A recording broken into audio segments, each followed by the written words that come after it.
नमस्कार। जय श्री महाकाल। मैं पंडित शेष नारायण आचार्य आप सभी को 1 अप्रैल से लेकर के 30 अप्रैल तक शेयर मार्केट के बारे में मैं आपको विस्तृत रूप से जानकारी देने जा रहा हूं। जो लोग शेयर में निवेश करते हैं और उसमें अपना प्रॉफिट कमाना चाहते हैं, उसके लिए ज्योतिष शास्त्र की गणना के अनुसार जो अप्रैल के महीने में ज्योतिष शास्त्र शेयर मार्केट के लिए क्या कहता है, इसके विषय में विस्तृत रूप से चर्चा करेंगे। कौन सा शेयर कितना ऊपर जा सकता है और कौन सा शेयर कितना नीचे आ सकता है। अब रही बात, जब शेयर मार्केट की चर्चा की जाती है तो शेयर मार्केट का में प्रभाव सभी देशों से आता है। अब रही बात, इंडियन शेयर मार्केट्स में 2 भाग है, एक निफ्टी है, एक सेंसेक्स है। दोनों में जो निफ्टी है, इंडियन मार्केट के जो लोग हैं, जो इंडिया के लोग हैं, वो निफ्टी से संबंधित कंपनियों में निवेश करना ज्यादा बेहतर समझते हैं। और सेंसेक्स के साथ जो जुड़ी हुई कंपनियां हैं, उसके साथ विदेशी मार्केट पूरा निवेश करने के लिए तैयार बैठी होती है। अब शेयर मार्केट की बातें करें, अप्रैल के महीने में सूर्य उच्च होने वाला है, शनि अपनी जगह परिवर्तन करने वाली है, राहु केतु परिवर्तन करने के तैयार बैठे हुआ है।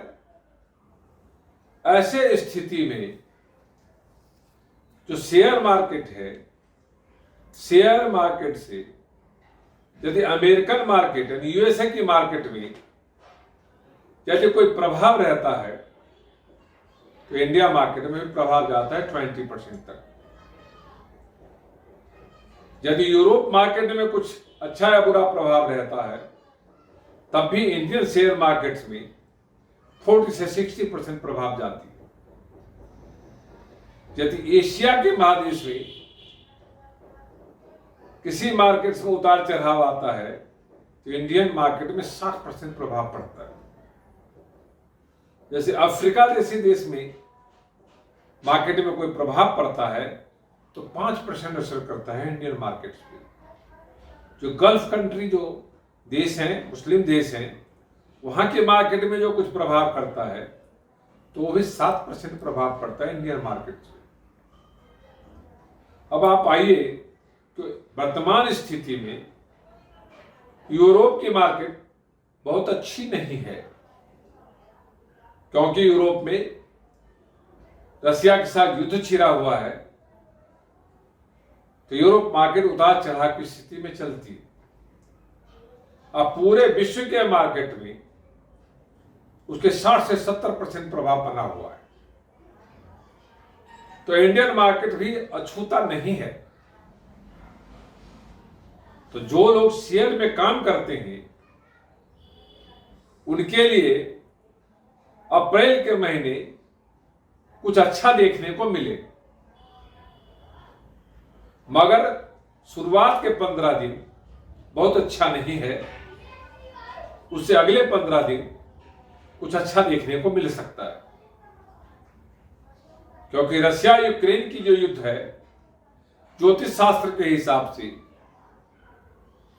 55 दिन से लेकर के 90 दिन तक चलने की संभावनाएं है।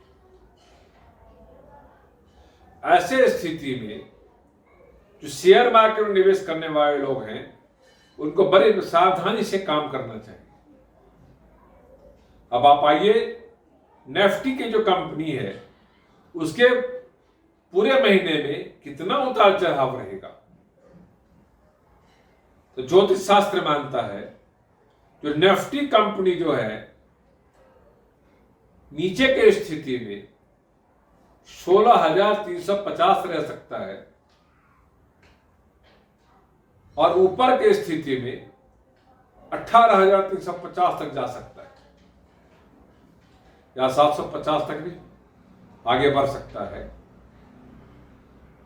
जो लोग सेंसेक्स में काम करते हैं, नीचे की स्थिति 57,700 दिखा रहा है, ऊपर की स्थिति देखें तो 59,900 या 60,000 तक टच कर सकता है। अब आप आइए, जो निवेश करने वाले लोग बैठे हुए हैं, वो 3 तरह के लोग बैठे हुए हैं इंडियन मार्केट। एक जो डेली निवेश करते हैं, एक शॉर्ट टर्म में छोटे अवधि के लिए निवेश करते हैं, एक लॉन्ग टर्म में लंबे अवधि के लिए निवेश करते हैं। तीनों में आपको देखना जरूरी है या कौन सी मार्केट में आपको निवेश करना चाहिए या कौन सी कंपनी में आपको निवेश करना चाहिए। अब आप आइए, सबसे पहले इलेक्ट्रॉनिक कंपनी की चर्चा करते हैं, फिर बैंकिंग चेन कंपनी की चर्चा करते हैं, फिर आईटी कंपनी की चर्चा करते हैं, फिर पावर कंपनी की चर्चा करते हैं, फिर एलॉय, इसमें लोहा, कॉपर, एल्युमिनियम और बहुत सारे जो धातुएं हैं सभी आते हैं, उसके विषय में चर्चा करते हैं। तो ये 4-5 कंपनियों में जो बैंकिंग कंपनियां हैं वो बढ़ चुकी है, अभी कोई बढ़ने की स्थिति में नहीं है। जो आईटी कंपनियां हैं वो भी अपने समय में उच्च अवधि पे चल रहा है, उसमें बढ़ने की संभावना नहीं है। जो एलॉय कंपनी है उसमें बहुत सारा संभावना अभी बनती है। आप इलेक्ट्रॉनिक कंपनी को देखें तो इलेक्ट्रॉनिक कंपनी में भी बहुत सारी संभावना बढ़ने की है, उसमें भी आप निवेश करने की स्थिति में आ सकते हैं। अब रही जो पावर है, जिसको एनर्जी बोली जाती है, उसमें भी आप अच्छा निवेश कर सकते हैं, उसमें भी बहुत सारा आपके पास ऑप्शन बचता है। दूसरी तरफ कम्युनिकेशंस कंपनी है, जिसमें मोबाइल इत्यादि आती है, उसमें भी आपको पूरा ही ऑप्शन बचता है निवेश करने के लिए। होटल की कंपनी में निवेश नहीं करना चाहिए। आपको फार्मा कंपनी में भी निवेश नहीं करना चाहिए। आपको सीमेंट के कंपनियों में निवेश करना चाहिए, कंस्ट्रक्शन कंपनी में निवेश करना चाहिए, प्रॉपर्टी के कंपनियों में निवेश करना चाहिए। आपको ये सभी लंबे अवधि की चर्चा हो रही है। आप कपड़े के जो वस्त्र का उद्योग है, जो टेक्सटाइल है, उसमें भी निवेश कर सकते हैं। आप एक्सपोर्ट इंपोर्ट की कंपनियां में भी निवेश कर सकते हैं। आप टूरिज्म एंड होटल कंपनियों में भी निवेश कर सकते हैं। ये लंबे अवधि के लिए सारी कंपनियां अच्छे देखने को मिला है और शॉर्ट में भी निवेश करने के लिए अच्छा दिख रहा है। जिसके लिए हमने मना किया उसको नहीं निवेश करना चाहिए, जिसके लिए किया है उसको निवेश करना चाहिए।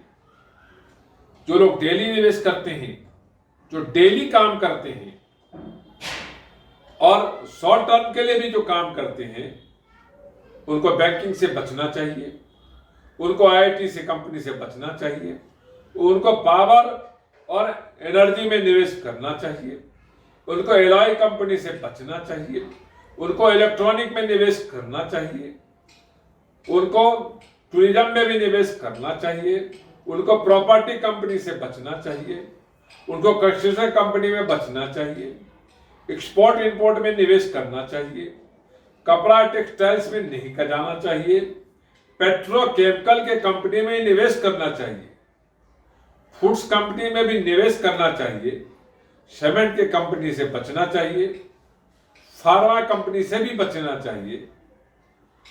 और इस तरह से जो कंपनियां हैं उस कंपनियों में बचने की जरूरत है। जो लोग अच्छे से काम करना चाहते हैं, क्योंकि सप्ताह में 5 दिन काम होता है, हर दिन आपको 6 घंटे मिलता है,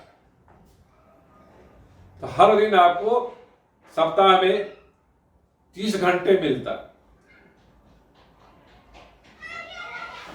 और आपको 4 सप्ताह मिलता है, 120 घंटे मिलते हैं। तो ज्योतिष शास्त्र मानता है जो लोग लॉन्ग टर्म निवेश करने वाले के लिए बहुत सारे अवधि देखने को मिल रहा है। जो शॉर्ट टर्म डेली करने चाहते हैं उनके लिए थोड़ा कम मिलता है। तो आप ऐसे स्थिति में जो लोग इसमें निवेश करना चाहते हैं उनके लिए अच्छा समय देखने को मिल रहा है। 1 अप्रैल से लेकर के 15 अप्रैल तक जो शेयर मार्केट है, शेयर मार्केट्स में बहुत मानसिक तौर पे स्थिरता नहीं दिखेगा। जो कंपनियां काम करती है उसमें यदि आप डेली निवेश करते हैं तो आपको पूरा दिशा में बैठ के निवेश करना चाहिए।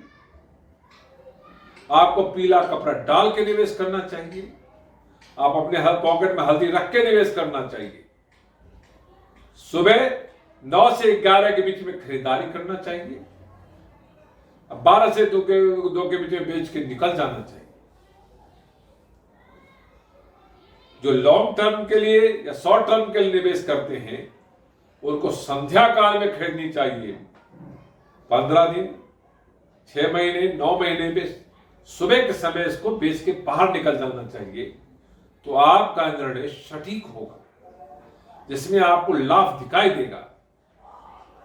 आपको लॉन्ग टर्म शॉर्ट टर्म निवेश करते हुए स्थिति में आपको हमेशा हरे कपड़े का प्रयोग करना चाहिए। पॉकेट में हल्दी, लौंग, सुपारी या पैसा रखना चाहिए ताकि आपके निर्णय सटीक हो। और आपके जीवन में जो शेयर मार्केट्स में जो यूरोप से प्रभावित मार्केट है, जो एशिया से प्रभावित मार्केट्स हैं, जो यूएसए से प्रभावित मार्केट्स है, जो अफ्रीका जैसे देश से प्रभावित मार्केट हैं, जो मुस्लिम देशों से प्रभावित मार्केट्स हैं, इंडियन अपने आप में मार्केट से प्रभावित है। अप्रैल महीना फाइनेंस के महीने माना जाता है। इसमें हर कंपनियां अपने आप को ग्रोथेबल बताने की कोशिश करती है, पर आपको जिस कंपनियों के लिए मना कर दिया गया है उसमें निवेश करने की कदापि जरूरत नहीं है। यदि किसी कारणवश पीछे आप निवेश कर गए हैं तो अगस्त तक आपको वेट करनी चाहिए, तो अब आपको अच्छा प्रॉफिट मिल सकता है। अप्रैल में जो निवेश करने वाले लोग बैठे हैं शॉर्ट टर्म में, वो अगस्त का टारगेट लेके चले, अक्टूबर का टारगेट लेके चले, दिसंबर का टारगेट लेके चले। जो लंबे अवधि के लिए निवेश करना चाहते हैं, 2024 का मार्केट बनाना चाहिए, सोच बनाना चाहिए, 2025 के लिए बनाना चाहिए, तो आप अच्छा प्रॉफिट कमा सकते हैं। जो डेली के लिए काम करते हैं वो 2 से 3 घंटे तक उसको रोके, तीसरे घंटे के बाद चौथे घंटे में उससे बाहर निकल जाए। आखिरी टाइम में निकलने से आप कंफ्यूज होकर के अब घाटा करके बाहर निकलेंगे। यदि सेम डेट में नहीं निकलते हैं तो 3 दिन रुक के भी निकालने से आपको प्रॉफिट हो सकता है। तो ज्योतिष शास्त्र मानता है जो जिस विषय में जो व्यक्ति है जो शेयर मार्केट में निवेश करता है, निवेश करने वाला व्यक्ति यदि वो 25 साल से लेकर के 40 साल का है तो उसको पूरा दिशा में बैठ के निवेश करना चाहिए। और जो 40 साल से लेकर 55 साल के हैं उनको दक्षिण दिशा में बैठ के निवेश करना चाहिए। और जो 55 साल से ऊपर वाले हैं उनको उत्तर दिशा में बैठ के निवेश करने से आप अच्छा निर्णय, अच्छा निवेश करेंगे और अच्छी प्रॉफिट कमा जाएंगे। ये ज्योतिष शास्त्र का कहना है। जो लोग ऐसा करते हैं प्रॉफिट निश्चित कमाते हैं। यदि ये वीडियो आपको अच्छा लगा हो और किसी विषय में आपको परामर्श चाहिए तो हमारे YouTube चैनल पे जो नंबर दी गई है उससे आपको संपर्क करना चाहिए। ये वीडियो यदि आपको अच्छा लगा हो तो लाइक करना, सब्सक्राइब करना, शेयर करना ना भूले। ओम शांति।